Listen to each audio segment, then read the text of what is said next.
Kia Q, how are you this morning? Very well, thank you. And you? Yes, very well, thank you. Where are you joining us from this morning? Say again? Where are you joining us from this morning? I am joining you from Gibbston, from our little farmhouse in Gibbston. It's an 1866 stone farmhouse with 2 bedrooms that dates from gold mining days. Lovely. Is it warm? Not really, no. Old stone houses are not warm. And No. that's just, that's the way they built things. And so it's a constant struggle to keep it warm. Yeah, I bet. So thank you very much for making the time this morning to join us, and thank you for standing for councillor. So can you tell us please why you decided to run? Sure. I had no intention a year ago of running. If you had told me that I would be running for council, I would have told you that's the furthest thing from my mind. However, two events or circumstances pushed me towards this decision. The first was the fast track proposal to put 900 houses at the west end of Gibbston Valley. And that came as a complete surprise to us, the residents. And we had worked with developers in the past to have thoughtful development, and suddenly to have 900 houses was a complete surprise. So we then appeared in front of council and gave our submissions and made a promise that we would return. Well, we were then barred from council. We were not allowed to speak anymore. That was in November. I've since attended 8 council meetings. And you may remember that some of us, including me, attended council meetings in protest with tape over our mouths. I wrote to the ombudsman protesting that the decision to bar us from speaking about 900 houses was anti-democratic, and that we should at least be allowed to speak for our 180 seconds, which were always timed by the mayor. And I got a letter back 103 days later saying that the council had been sitting on the question for 103 days, and I should then make the request to the council, having already made the request to the council. Well, as part of this whole process of appearing in front of the council, I started to realize that the governance within the council, that there are some wonderful councilors like you, and I'm sorry you're not standing, that there were some wonderful counselors who are completely embedded in the community and care about the community. However, the governance is very much outside the bounds of good governance. And the reason I say that is because I've worked a lot with endowments, foundations, sovereign wealth funds like New Zealand Superannuation Fund, like the Future Fund in Australia, as well as large organizations like the Bill and Melinda Gates Foundation, Ford Foundation, General Motors, etc. And these organizations function in a room, and everyone is respectful of each other, and opinions are heard, and you essentially follow parliamentary procedure, Robert's Rules of Procedure. However, the QLDC is an outlier. And I can say that not only because I have this background with endowments and foundations and sovereign wealth funds, but also because I'm a licensed independent trustee, which is so designated by the Financial Markets Authority to be a governance cop for pension funds. And I believe in democracy. I believe in parliamentary procedure. I believe in being respectful. I believe in opinions being heard. I'm the chair of 2 boards right now, and I'm often outvoted. Well, that's okay. I celebrate the fact that I'm outvoted and that the majority rules. That's democracy. That's not demonstrated within the QLDC, and it's largely a result of the leadership. And I think that that is not a healthy situation. It was keeping me up at night. Not only that, but the 900 houses at the west end of the valley. And basically what this did was this drew me into a lot of issues like around infrastructure, sewage, traffic, water delivery, that made me realize that we are now at an inflection point. And I don't want to sound negative, because actually it's always darkest before the dawn. I am very, if you want to use a financial term, I am very bullish. I am very positive on the future of Queenstown and the Lakes District if we do our infrastructure correctly. But we are now a global destination with infrastructure that was built for a population that was a fraction of what it is right now, literally 1/8 of what it is right now. And I see some people like you pounding the table. I think we need more voices raising these concerns and finding a pathway that could be very, very positive and could provide jobs for decades as if we do it right.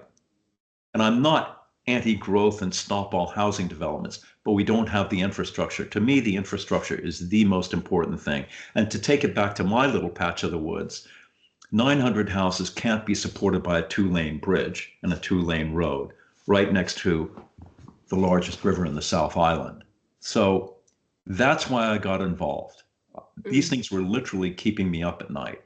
And I see wonderful possibilities for the Lakes region to really be an iconic destination that demonstrates good land use and a community, a large community, because we are growing into a city that was thoughtfully planned and well put together. If we continue down the road that we're continuing down, we're just going to end up with a fairly trashy region that is going to be characterized by poor water, a polluted river, and traffic jams. Okay, thank you. That was a great explanation of why you decided to run. And there's a lot to unpack there. I'm not going to unpack all of it, but I'm going to pick up on a couple of things that you talked about. One was that can you hear me okay? Yep. Mm-hmm. Yeah, I'm just getting coffee. Me too. Cheers. One was that you wanted to speak at council and be heard, and you weren't given that opportunity. So I also advocated, along with other councillors, that you were heard. Were you given a reason why you weren't able to be heard? Yes. And again, you can't point to actual transgressions of governance. You point to transgressions of the spirit of governance. So the law was obeyed, but the spirit of governance was not obeyed. Just like with the recent vote on the 31st of July around the CCO, the spirit of governance was not followed. And the spirit of denying us the right to speak was that the standing orders allowed the chair, the mayor, to either bar us or allow us to speak. Is 180 seconds that difficult to grant to somebody who has been living in the region and been a ratepayer for 30 years and who's living in a valley that's threatened by 900 houses through fast track? Is that so much to give up? And the reason that was given was that some of the councillors may become the expert witnesses. I'm not sure that that's really going to happen. But denying us the right to speak for 180 seconds it just gobsmacked us. But it was an interpretation of the rules. And what's interesting is we were allowed to speak 1 week, and then a month later, the rules had changed. Okay, so and I'm sorry to interject this, but I must. Go on. The mayor happens to have been a consultant to the proposal to put 900 houses to the developer. And at no point have I seen that volunteered as a conflict of interest. And that's good governance. At every meeting that I run, the second thing that I ask after I take attendance is, are there any declarations of interest? And I often volunteer my own declarations of interest, even if they barely go into the realm of a conflict of interest, because I want to demonstrate good governance and I want other people to volunteer their conflicts of interest. Yeah, thank you. So with regards to not being heard at the public forum, I just want to also explain for listeners so that they can understand that the fast track, which is how you started the conversation, is a new bill that has been put forth from the coalition government, and much of the decision making and the process sits outside of the usual district council's processes. So I believe that some of the I guess the decision around not being heard, that was not councillor's decision, I may add, was that it was not up to the council to make the decisions for the 900 houses, and therefore being heard would be ineffectual. Some of us put forward that, as you say, would 108 seconds really make a difference, and your voice can be heard regardless as if we have the power or not to do anything about that. So in my view, I believe that you should have been heard, because there's no harm in being heard, and it is the spirit of good governance. So we'll probably touch on good governance again, as we have with others in the conversation. Standing for council is going to require some of your time and energy. What are you leaving behind, or what will you have to reprioritize in order to do this? Well, it's, people say, oh, you're retired. Well, in my retirement, I never get a day off. I don't think my wife and I have had a day off in about 3 years, because we run sheep and beef. I do all my own shearing. I do all of my own drenching and my own dipping, etc. And so we have that. We also have a hospitality venue which she runs, and we have a vineyard. So, but these are things that you can effectively collapse and expand in terms of the time commitment. I do serve on some boards, and for those boards, I'm devoted to them, and I have signaled that should I be elected, I would be dropping into a either minor role or dropping off those boards, because they are time consuming. There's a lot of writing, there's a lot of reading, there's a lot of lobbying. You know what we do at the snow farm. We've had 4 different builds in 5 years. We've raised a lot of money, but that has meant a lot of grant writing proposals, that sort of thing. That's the sort of thing that I would pull back from, and it would free up a chunk of time, because I'm very aware that while theoretically you councillors are expected to put in 20 hours a week, I expect that it's much more than that. Yeah, I don't know if there's ever really been a written kind of description of how many hours are expected, to be honest. I think it's kind of more of an anecdotal kind of qualifier that's come about over years. But I think, you know, as the community has changed and grown, obviously the commitment has become more than it was 10 years ago, 20 years ago. So I'll interject. I see it as, for me, to do it right, it's a semi-full-time job. Yeah, absolutely. And I think this is a kind of high-level conversation, so 20 minutes doesn't cut it in order to kind of delve into a lot of the issues. But you know, you can be strategic as a councillor, and you can work to your strengths. So maybe we'll touch on. I think we can probably hear and infer some of your strengths from what you've already said, but we'll touch on that afterwards as well. I want to ask you about your background a little bit, not necessarily your career, but everybody comes with a worldview. We each hold our own life experiences. What does your worldview and kind of political theories look like? So I'm not asking how you vote, but I'm asking how you navigate the world based on the lens and the worldview that you bring, and what does that look like? That's really broad. I wish you were more specific. I'm not even sure where I should start. Okay.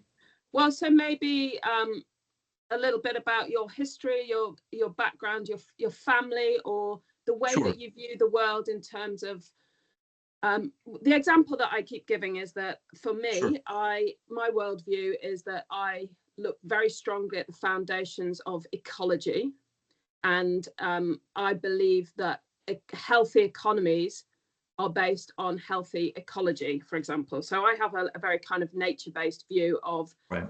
Systemic issues often stem from environmental degradation, and when we look at those foundations, that can support us. So my political beliefs also kind of align with that. So social justice and social equity also kind of fall into those categories. So maybe that helps you. That's just my interpretation of the question. All right. So what I'll do is I'll try and just give you a quick CV, building in how my worldview stems from that. I was born in Washington, D.C. Both my parents were government employees. Both were, they made their way through the Depression and the Second World War, and then were government employees. And they were staff members. They were bureaucrats. They were what Trump would call the deep state. And I honor them for that. One was at NIH. The other one was in the State Department. And they spent their lives as staff people. And so when I think about the QLDC staff, I don't see them as being any different. They're staff people. They work hard, and they are experts in their field. I grew up in an area that was wooded. And by the time we left, it was a housing tract. And that's the way suburban Washington grew. And I always gravitated to the woods and always gravitated to wild places, and ended up working for an outdoor school. It's called the National Outdoor Leadership School. They have a branch up in Nelson that took me 5 seasons to Alaska, three ascents of Denali, and then some of us climbed Everest in 1987. We actually didn't get to the summit. We got 500 feet from the summit, but we had to turn around. We were trying to do a new route. But my passion was climbing, kayaking, skiing, and as part of that, teaching ecology, environmental stewardship. And that took place in a lot of places, the American West, Wyoming, Utah, Washington, Alaska, then 2.5 years running a school in Kenya, where I set up a scholarship program, again, teaching environmental stewardship. We lived on the side of Mount Kenya. And then at some point I figured out that I was not going to be if I was going to be a climbing instructor for the rest of my life, I was going to be I was going to be in pretty poor shape by the time I was 35, because I was going to have a wrecked back, wrecked knees, and no money in the bank. So I then went to business school and got into finance, and did finance, essentially the debt markets, for 5 years. Our company laid me off because we shut down the San Francisco office. My wife and I had a little tiny boat, and we sailed down to Mexico, and then we sailed across to Hawaii. She was very pregnant. I single-handed from Hawaii down to New Zealand, and we washed up in Whangarei. And that was a complete watershed for us, because we thought we were going to continue circumnavigating, but our son arrived 3 months early. He was a preemie, and New Zealand took care of him. We were on tourist visas. And that was, when I say it was a watershed, it was a complete watershed, because I suddenly realized what a compassionate society is like. And I get a little choked up sometimes. They kept him alive for 10 days in a tent in Wellington. She went into labor on the Inter-Islander ferry. And I just thought, what a special place this is. What have they done? You know, it's not just a pretty country, but there's something about the way the society is built that is far better than where I've come from. That was 33 years ago.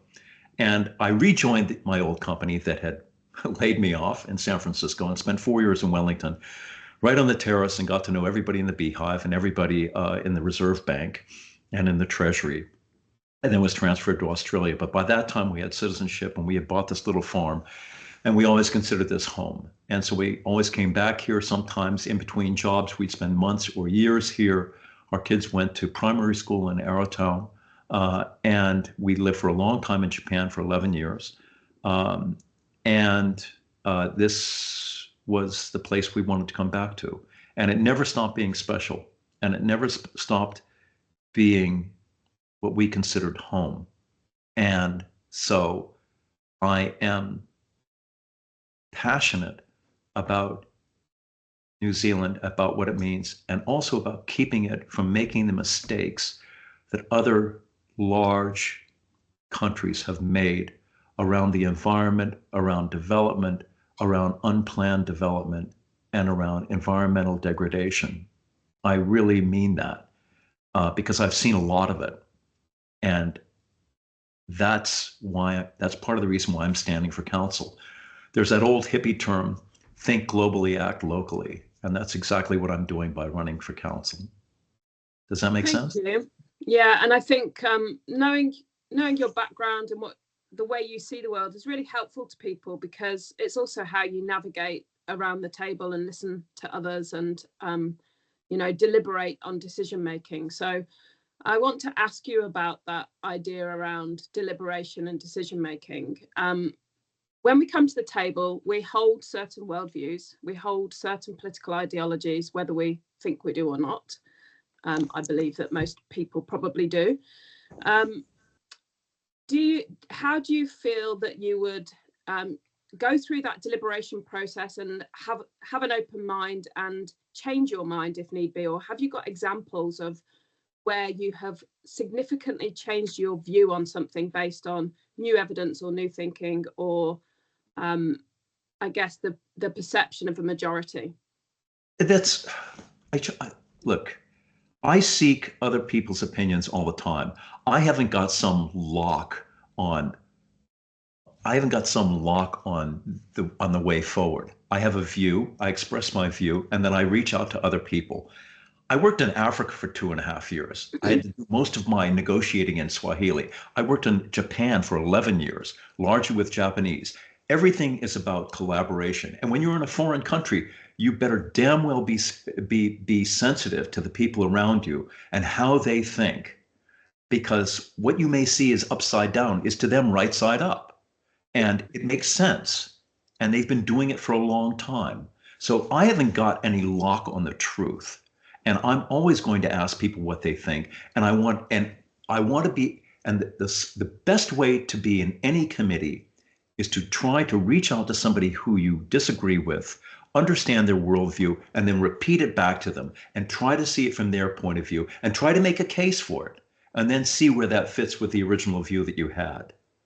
There is nobody has a lock on what the truth is. And you absolutely must never go in with a cemented view of this is right and this is wrong. And, we can apply that to the roading in Queenstown, to the sewage situation, to the water delivery. It's all the same.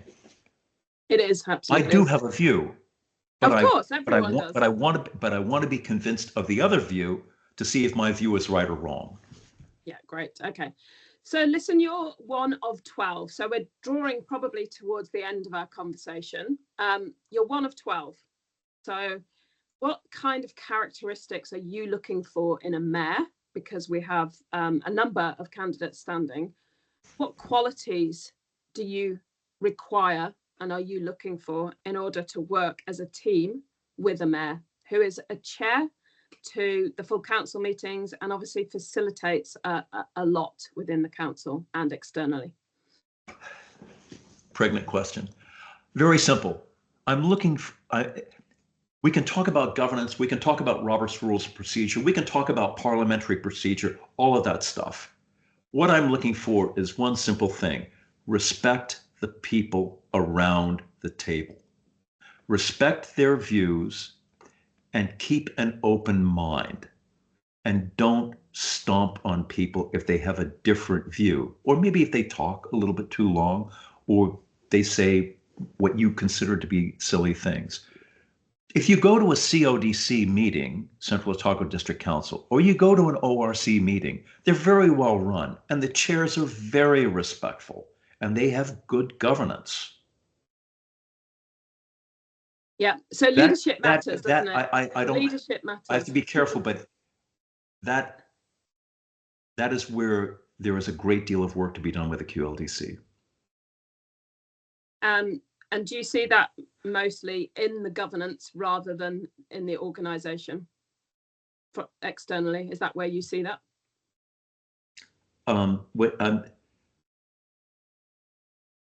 Just go a little bit further into the organization. What do you mean by governance versus organization? What I mean is what you've just outlined. Are you describing what you see in the elected members, or are you describing what you see in the staff? There's an old Chinese saying, a fish rots from the head. That means that that a group takes its cue from the leadership. And the leadership, and of course the CEO has just stepped down, but the leadership and the interplay between the two leaders is not conducive to good governance. Okay, thank you. So listen, we're going to run out of time here, but I could talk all day. I would like you to just consider any parting comments that you have for the community. So best wishes for your campaign. What do you want to leave the community with? The QLDC appears to be sitting off on some pedestal, and it doesn't seem to be approachable or anything like that to the regular voters. I want voters, if I were elected, I would want voters to be calling me up all the time. I would want voters to be stopping me in the street. I would want voters to expect from me that I listen, and that if they have an issue, that I will follow that issue. My job is to serve the voters. My job is not to serve myself. I've done a lot of things. This is not going to suddenly inflate my ego because I happen to be a counselor. It definitely won't inflate your ego, I can tell you that now. My job is to serve the voters. And I'm really serious that I owe this to New Zealand, and I owe this to this community. And so, and I don't view this as a fun job. I view it as work, and I view it as a job that I will be responding to voters and representing them. And it's work. And so I expect that, I hope that voters take that sincerely, that I expect to represent them. Thank you. And thanks for your time this morning, and best wishes for your campaign. Okay, thank you. Thanks a lot.